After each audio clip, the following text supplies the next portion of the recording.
नमस्कार दोस्तों, कैसे हैं सब लोग। मैं एक बार फिर से स्वागत करता हूं आपका एडवांस क्लासेस के इस मंच पर।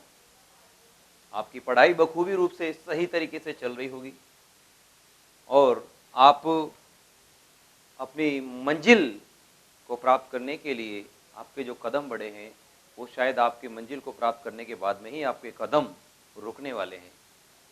तो उसी मंजिल को आगे बढ़ाते हुए, उसी मंजिल की ओर आपके कदमों को आगे बढ़ाते हुए एक और दौरे और एक और क्लास आपके साथ में शेयर कर रहा हूं। हमारे जो टॉपिक है जिसका नाम है भारत में ब्रिटिश सत्ता की स्थापना, क्योंकि हम इससे पहले पढ़ चुके हैं कि भारत में कैसे अलग अलग कंपनियां आती हैं, अलग अलग देशों के लोग आते हैं और उन देशों के लोगों के द्वारा किस तरीके से भारत में व्यापार किया गया। और उनमें से एक थे अंग्रेज, और अंग्रेजों ने भारत में किस तरीके से अपनी सत्ता की स्थापना की, उस विषय पर हम आज बात कर रहे हैं। इससे पहले के दो वीडियो इस लेक्चर पर, इस टॉपिक पर हो चुके हैं। आज का लास्ट वीडियो है इस टॉपिक पर। हमने ये देखा था कि मुगल काल के दौरान बंगाल एक सूबा हुआ करता था, जहां पर अजीम उशान के द्वारा 1200 रुपए में जोब चोरनों को सुल्तानाती कलिकता और गोविंदपुरा की जागीर दी जाती है और यहीं पर जाकर फोर्ट विलियम कॉलेज की स्थापना होती है या फोर्ट विलियम दुर्ग की स्थापना होती है। आपने ये भी देखा था कि यहीं पर जाकर बंगाल प्रेसिडेंसी बनती है। धीरे धीरे ये कारवां आगे बढ़ा, आगे चला, तो आपने ये देखा था कि 1717 ईस्वी के समय आया जब फर्रुखशियर ने एक बार तो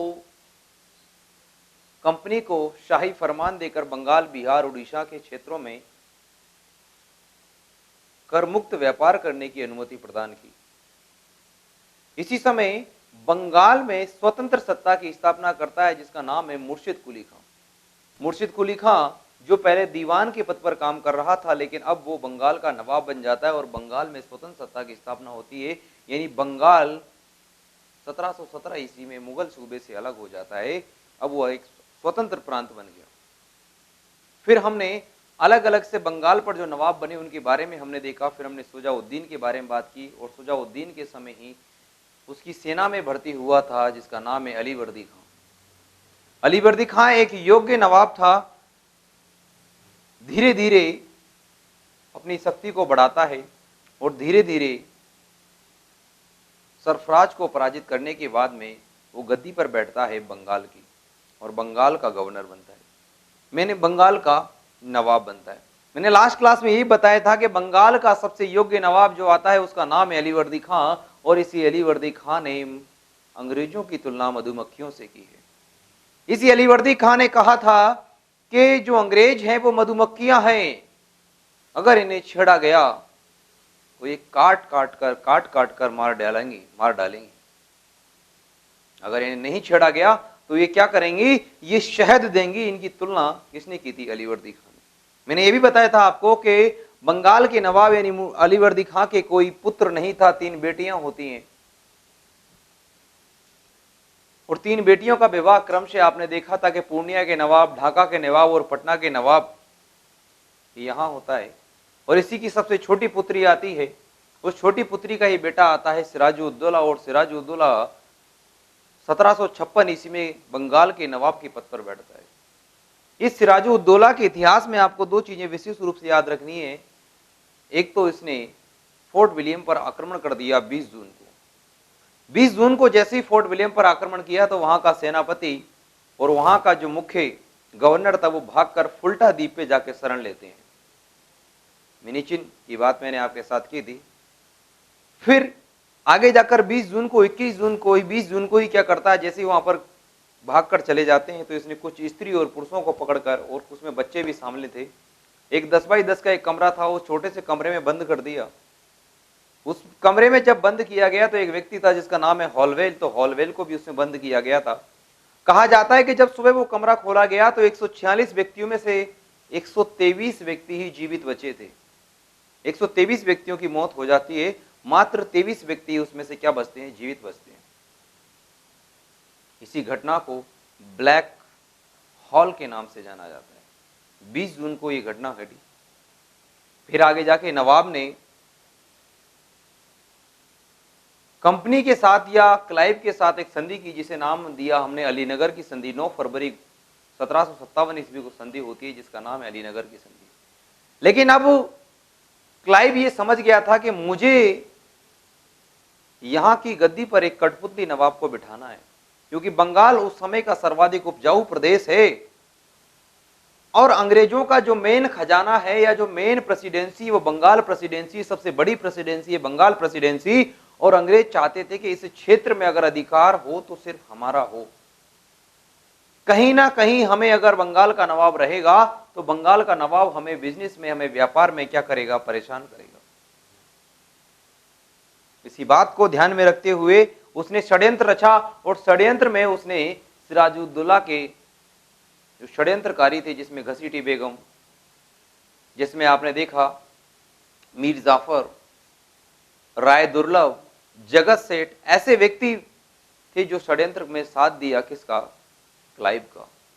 2 व्यक्ति आते हैं जिन्होंने सिराजुद्दौला का साथ दिया। एक का नाम मैंने आपको मीर मदान बताया, दूसरे का नाम मोहनलाल बताया। दोनों व्यक्तियों के द्वारा किसका साथ दिया जाता है, सिराजुद्दौला का साथ दिया जाता है।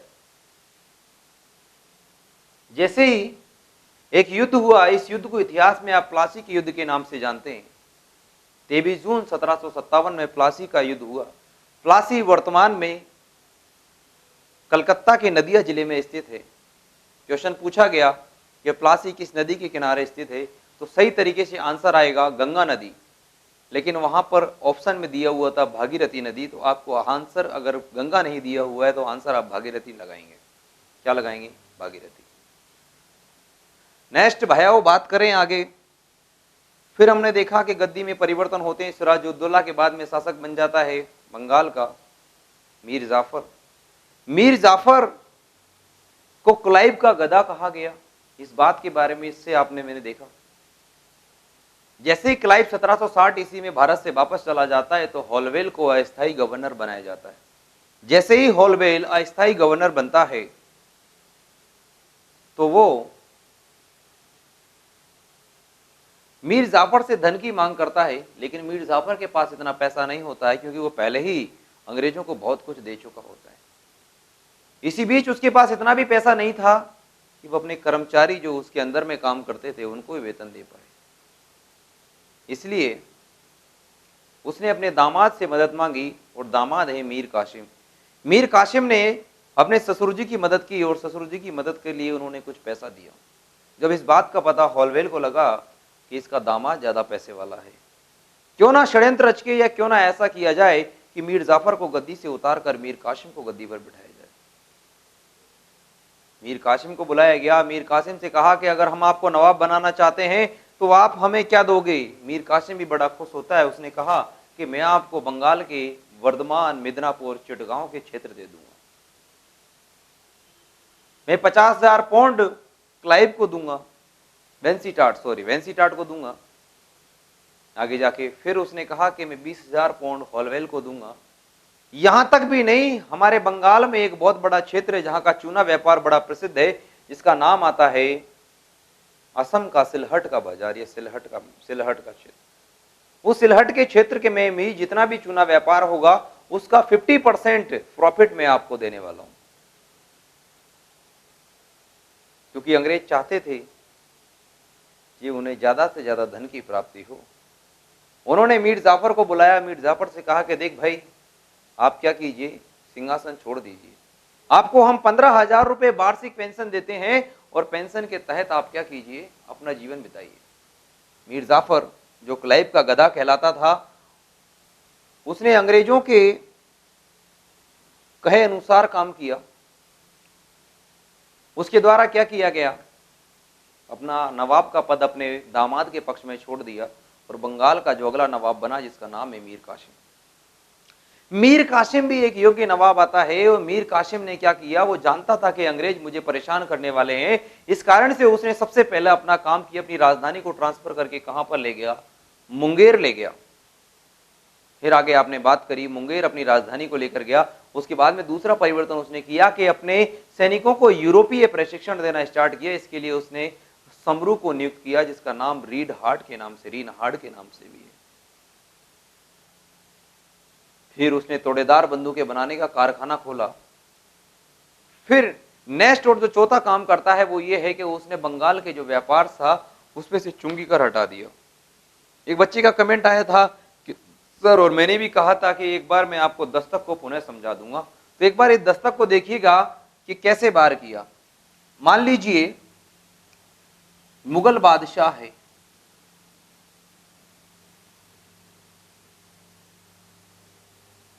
और मुगल बादशाह के अंतर्गत ही यानी ये दिल्ली में बैठता है,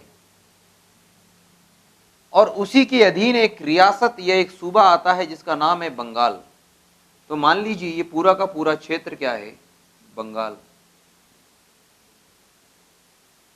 अब ये बंगाल है और यहां पर मान लीजिए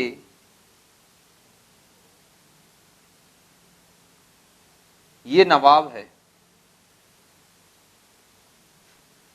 नवाब किसके अधीन काम करेगा, मुगल बादशाह के अधीन, और किसका शासन है, शासक करेगा बंगाल। ये पहले की बात बता रहा हूं मैं आपको, दस्तक जब 1717 की बात है तब उसे बता रहा हूं, क्योंकि इस समय तो नवाब अपने आप को स्वतंत्र घोषित कर चुका था। अब मान लीजिए कि ये अंग्रेज हैं। अब अंग्रेजों ने क्या किया, इस नवाब से कुछ नहीं किया, डायरेक्ट इसने मुगल बादशाह से एक पत्र प्राप्त कर लिया जिसका नाम है दस्तक। दस्तक का मतलब है फ्री ट्रेड पास, यानी फ्री रूप में क्या कर सकते हैं, व्यापार कर सकते हैं। मुगल बादशाह से अंग्रेजों ने ले लिया। बंगाल में जितना भी व्यापार होगा उतने व्यापार की इसे चुंगी देनी पड़ेगी, लेकिन इनको कोई टैक्स नहीं देना पड़ेगा, यानी नो टैक्स। बंगाल का नवाब कह रहा था चलो कोई बात नहीं है, अगर सोचो कि ये टैक्स देते तो मान लीजिए कि 100 रुपए ये भी टैक्स दे रहे हैं बंगाल के नवाब को। मान लीजिए कि कोई और व्यापारी है, भारतीय व्यापारी है, और भारतीय व्यापारी भी बंगाल को टैक्स देगा, मान लीजिए 100 रुपए ये टैक्स दे रहा है, तो इस नवाब के पास 100 और 100 मिलाकर टोटल कितने रुपए आने वाले हैं, 200 रुपए। यानी नवाब का राजस्व चलेगा, नवाब की सत्ता मजबूत होगी और बंगाल भी मजबूत होगा।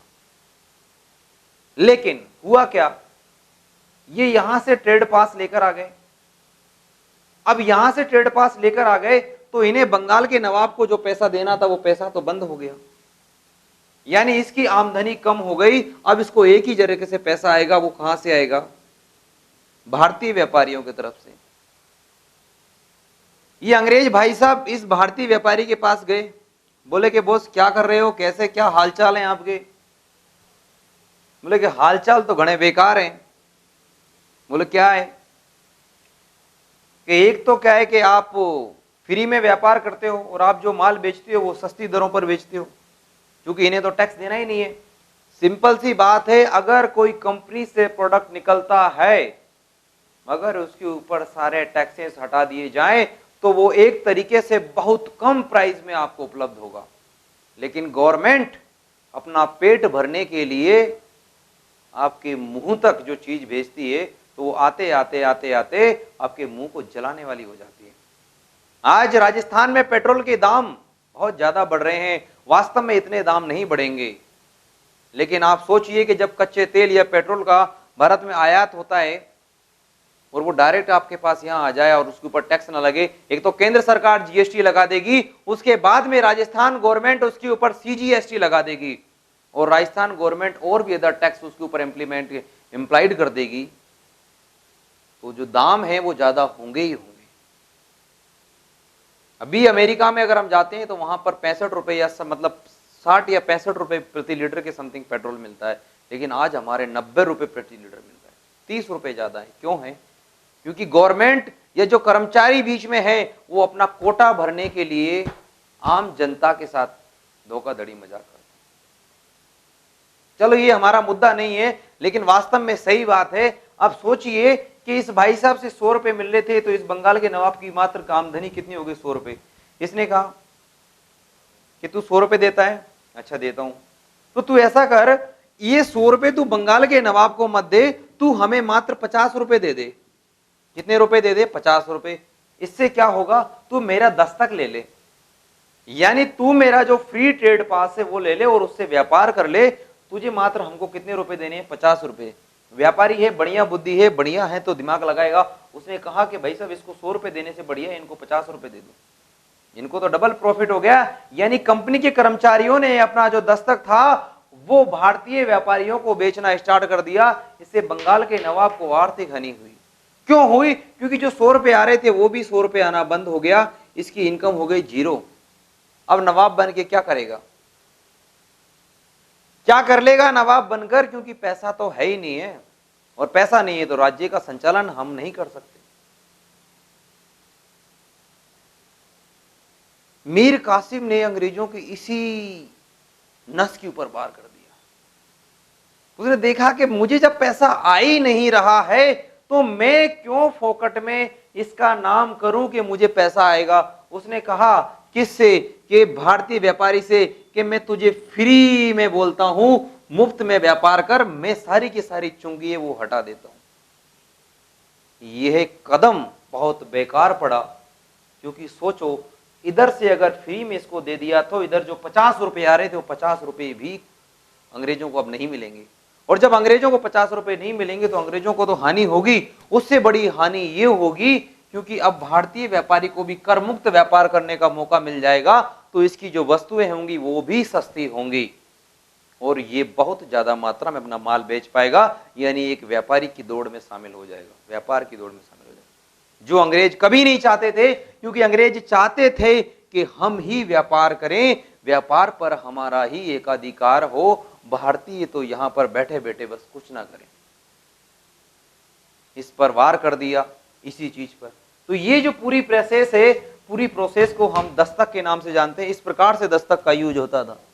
अब आगे हमने बात करी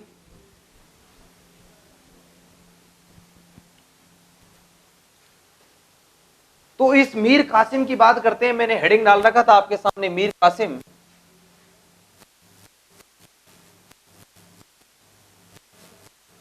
मीर 1760 से लेकर 63 तक मीर कासिम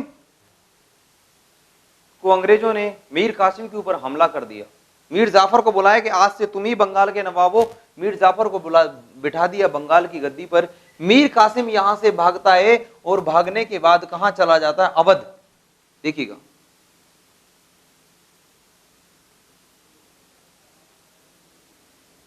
कहां था?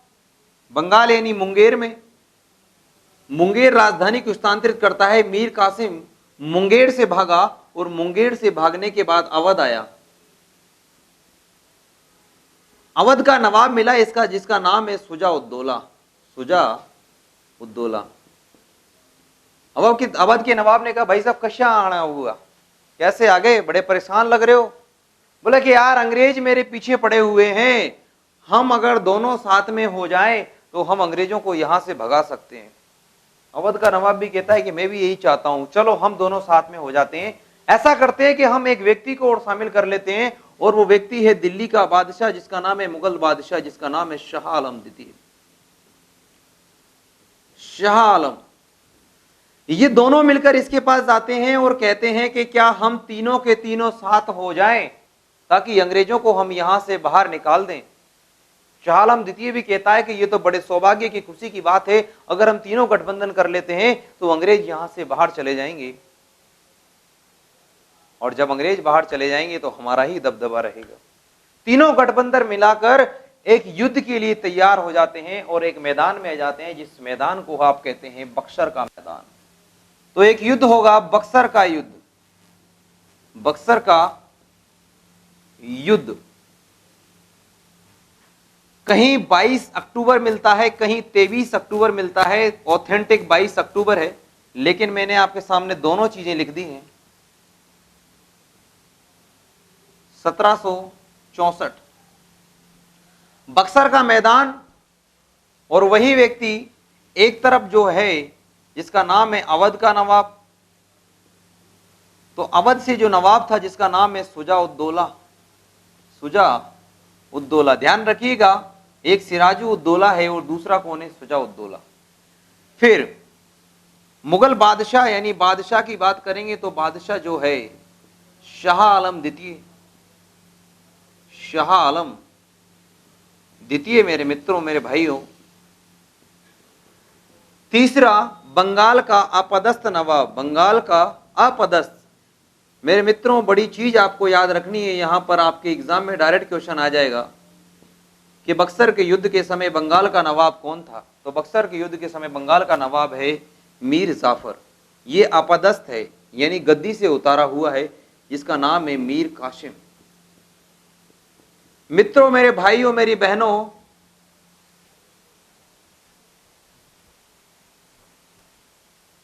इधर सामने जैसे ही अंग्रेजों को पता पड़ा कि युद्ध होने वाला है, तो अंग्रेजों ने एक व्यक्ति को यहां पर भेज दिया जिसका नाम है हेक्टर मुनरो। Hector Munro. और हेक्टर मुनरो इस युद्ध के मैदान में आ गया और एक लड़ाई होती है जिसे इतिहास में आप बक्सर के युद्ध के नाम से जानते हैं। अंग्रेजों ने बंगाल के नवाब, अवध के नवाब और शाह आलम द्वितीय को पराजित कर दिया। और इस युद्ध में विजय होती है किसकी? अंग्रेजों की, यानी हेक्टर मुनरो के नेतृत्व में अंग्रेजों को विजयश्री प्राप्त हुई मेरे भाई। और इस युद्ध ने वो काम कर दिया जो प्लासी के युद्ध ने नहीं किया था, क्योंकि प्लासी के युद्ध से सिर्फ बंगाल पर अधिकार हुआ था या बंगाल पर अपना कब्जा हासिल कर पाए थे, लेकिन बक्सर के युद्ध ने मुगल बादशाह को पराजित किया। और जैसे ही मुगल बादशाह को पराजित किया तो अंग्रेजों की नजर अब दिल्ली के ऊपर हो गई, यानी दिल्ली के शासक को पराजित कर दिया। तो अधूरे काम को पूरा करने वाला युद्ध है बक्सर का युद्ध। और यहीं से सक्रिय रूप से भारत की राजनीति में आगमन होता है किसका? अंग्रेजों का। अब पहले जो व्यापारी बने हुए थे, अब वो प्रशासन में अपनी भागीदारी निभाएंगे और प्रशासन चलाएंगे। तो ये युद्ध है बक्सर का युद्ध। आगे की कंडीशन देखिए, जैसे ही बक्सर का युद्ध होता है, अच्छा, आपसे पूछा जाएगा बक्सर के युद्ध के समय बंगाल का गवर्नर कौन था?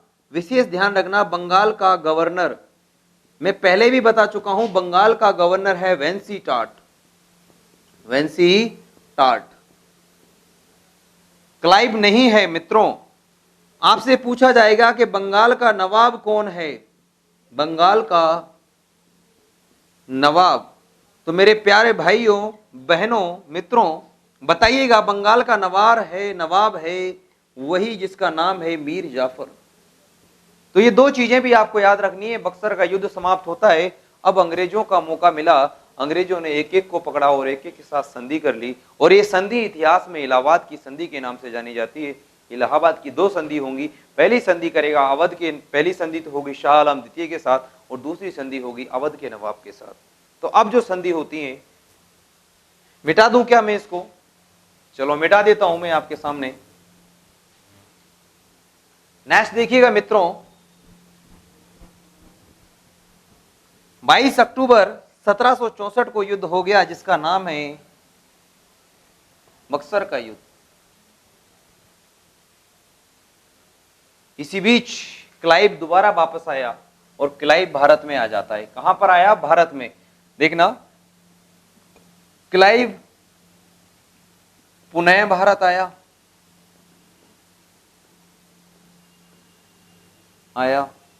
1765 से लेकर 1767 तक वो यहां पर पुनः रुकेगा 2 साल।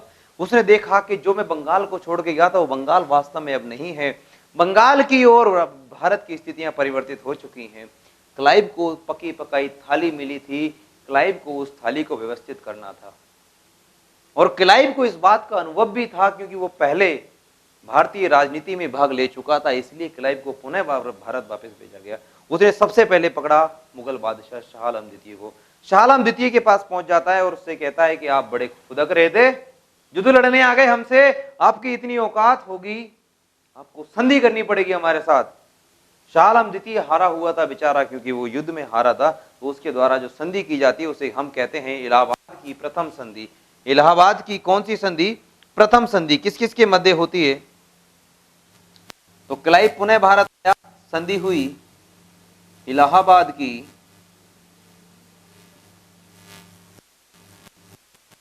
प्रथम संधि। समय है 12 अगस्त 1765। किस किस के मध्य हुई? इधर तो था क्लाइव व शाह आलम द्वितीय के मध्य, शाह आलम द्वितीय के मध्य। तो इलाहाबाद की प्रथम संधि हुई जिसका नाम है, जिसके साथ क्लाइव और शाह आलम द्वितीय के मध्य शर्तें क्या रहीं? शर्तों में बड़ी गौर से देखने वाली बात है कि पहली चीज तो अंग्रेजों ने कहा कि हमें क्या चाहिए, हमें बंगाल, बिहार, उड़ीसा की दीवानी। क्या चाहिए? दीवानी। देखो, दीवानी शब्द आया है, दीवानी का मतलब होता है किसी क्षेत्र से राजस्व वसूलना, राजस्व को उगाना, उसे दीवानी कहा जाता है। शर्त रख ली है कि आप बंगाल, बिहार, उड़ीसा से किसी भी प्रकार का राजस्व प्राप्त नहीं करेंगे। इन क्षेत्रों से जो भी राजस्व, जो भी दीवानी प्राप्त होगी वो अंग्रेजों को प्राप्त होगी। शाह आलम द्वितीय ने कहा ओके, ले लो। दूसरी बात आपसे ये कही कि चलो ठीक है, मुझे भी तो कुछ दे दो, यानी पहली शर्त तो ये ले ली। दूसरी कही कि कड़ा वह, क्योंकि इलाहाबाद में बैठ के संधि कर रहा हूं मैं आपके साथ, तो मैं आपको इलाहाबाद देता हूं। कड़ा वह इलाहाबाद का क्षेत्र, पहले क्योंकि इलाहाबाद यूपी में पड़ता है, अवध के अधीन आता था, क्षेत्र अवध के नवाब से ले लिए। किससे लिए? अवध के नवाब से लेकर मुगल बादशाह को दे दिए। किसको दिए? मुगल बादशाह को। तो दोनों क्षेत्र लिए गए, कड़ा और इलाहाबाद के क्षेत्र, और दोनों किसको दे दिए गए? मुगल बादशाह को दे दिए गए। किसने दिए? किसने दिए मित्रों? अवध के नवाब ने। चलो ठीक है, ये तो अब ये क्यों लिया गया अवध के नवाब से? क्योंकि अवध का नवाब फोकट में तो भुनका था। ये भाई संधि करने के लिए आया मुक्लाई मोदे, बंगाल बिहार तो ले लिया आपने, मेरी क्या गलती थी? शाह आलम साहब कहते हैं मेरी कहीं गलती भैया हो, मेरे पास तो वो दोनों आए थे। कौन? सुजाउद्दौला और कौन आया था? और मेन व्यक्ति जो था जिसका नाम है मीर कासिम। मैंने तो कुछ नहीं किया, उनका साथ दिया। तो साथ तो दिया ना आपने, तो हट जाना तो आपको भुगतना पड़ेगा। चलो ठीक है, आपसे बंगाल, बिहार, उड़ीसा ले लिया, सबसे ज्यादा उपजाऊ क्षेत्र तो ले लिया, कड़ा और इलाहाबाद अवध के नवाब से लेकर दे दिया। अब कहा कि आप एक पेंशन भोगी बनेंगे, आपको किसी प्रकार का कोई राजस्व, कोई दीवानी नहीं प्राप्त होगी, आपको पेंशन मिलेगी। तो तीसरी जो शर्त रखी गई वो थी मुगल बादशाह को 26 लाख रुपए की पेंशन। मुगल बादशाह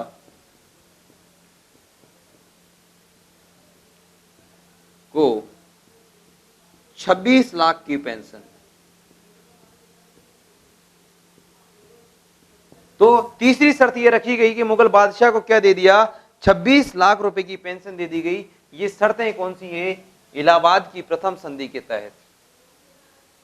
जैसे ही क्लाइव यहां संधि करता है और संधि करने के बाद क्लाइव पहुंच जाता है अवध में और बोले क्यों भाई साहब बड़ा आया था का अड्डी, आपको समझ में नहीं आ रही थी कि आप मुगल बादशाह को लेकर भी आ गए, आप खुद भी आ गए, और आपको ये पता है कि हमने उस गंडकड़े को वहां से भगाया था, मीर कासिम को, आप उसके साथ मिलकर हमसे युद्ध करने के लिए आ गए, आपसे तो बहुत बड़ी नफरत है। बोले कि माई बाप माफ कर दो, आप जो चाहोगे वैसा ही करूंगा, मुझे मेरा जीवन दान दे दो, बस दो, बकस दो। बोले कि ठीक है, कोई बात नहीं, आपको भी हमारे साथ संधि करनी पड़ेगी। संधि का नाम ही होगा इलाहाबाद की संधि। इलाहाबाद की संधि प्रथम संधि और इलाहाबाद की दूसरी संधि 4 दिन बाद होती है। तो दूसरी संधि हुई जिसका नाम है इलाहाबाद की द्वितीय संधि। इलाहाबाद की द्वितीय संधि 4 दिन बाद हुई, इसका मतलब 16 अगस्त को हुई। 16 अगस्त 1765 को किस किस के मध्य होती है? ध्यान रखने वाली बात है, कौन कौन था? एक तो अवध का नवाब, अवध का नवाब व क्लाइव के मध्य। अब इस भाई साहब की बहुत बुरी तरीके से हालत खराब की अंग्रेजों ने। इससे शर्तें क्या क्या रखवाई? पहली चीज तो कि आप बड़े फुदक रहे देना, आपके चक्कर में युद्ध हो गया, अगर आप मुगल बादशाह के पास नहीं जाते तो वो गरीब शायद हमारे पास युद्ध करने के लिए नहीं आता। आपको क्या करना पड़ेगा? युद्ध के पैसे आपको देने पड़ेंगे। हमारी सेना ने जो खर्च किया, हमारे जो मारे गए हैं उसका हर्जाना देना पड़ेगा, युद्ध का हर्जाना देना पड़ेगा। बोलो ठीक है माई बाप, युद्ध का हर्जाना देंगे, लेकिन कितना देना पड़ेगा? कुछ नहीं देना आपको, युद्ध का हर्जाना देना है, और युद्ध का हर्जाना आपको देना पड़ेगा 50 लाख रुपए। देखो भाई साहब, ये बहुत बढ़िया वाली बुद्धि है। 50 लाख रुपए एक साथ इसको ले लिए और 26 लाख रुपए दिए मुगल बादशाह को। एक तो इस भाई साहब को भी गुलाम बना दिया और दूसरा इस भाई साहब को भी गुलाम बना दिया, फिर भी 24 लाख रुपए का प्रॉफिट करके। दिमाग लगा के रखो, अंग्रेजों वाली बुद्धि होनी चाहिए। अंग्रेजों के जमाने के जेलर तो ये जेलर ही हैं, क्लाइव साहब एक तरीके से। युद्ध हार जाने के कितने रुपए ले लिए? 50 लाख रुपए ले लिए। दूसरी शर्त क्या बोली कि ठीक है, हमने उधर तो व्यापार की दीवानी का अधिकार ले लिया है बंगाल बिहार में, हम अवध में भी व्यापार करेंगे। क्या भाई साहब, किसी को आप देखो, आपकी गली में कोई आ जाए और आपने उसको गुंडकड़े की तरह दो मार मार के सजो दिया, क्या उस भाई की दोबारा औकात होगी उस गली में आने की? या आप किसी गली में चले गए और आपको किसी ने बढ़िया तबेले की तरह टक टक टक टक टक बजा दिया, आपकी भी औकात नहीं होगी। फिर जो आपसे बड़ा होगा ना, वो कहेगा भाई ऐसा करना है तो वैसा ही करोगे। इसी तरीके से अवध के साथ हुआ। अवध को कहा गया कि आप एक 50 लाख रुपए युद्ध हर्जाने के रूप में देंगे। दूसरी बात है, आपके क्षेत्र से हम किसी भी प्रकार का व्यापार कर सकते हैं, क्योंकि अब चलती हमारी है। आप किसी भी प्रकार का क्या नहीं लगाएंगे? कर नहीं लगाएंगे। तो अवध से कर मुक्त व्यापार, अवध से कर मुक्त व्यापार की अनुमति।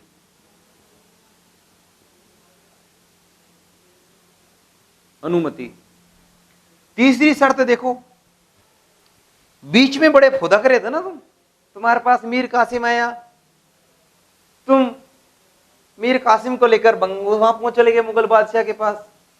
बीच वाला काम कर रहे थे ना, बीच में हो ना, बीच के हो तुम। अगर आप बीच के हो तो आपको बीच का ही बनाया जाएगा। बीच के का मतलब है आपको बफर स्टेट बनाया जाएगा, बफर स्टेट। तो अवध को क्या बनाया जाएगा? अवध को बफर स्टेट का दर्जा।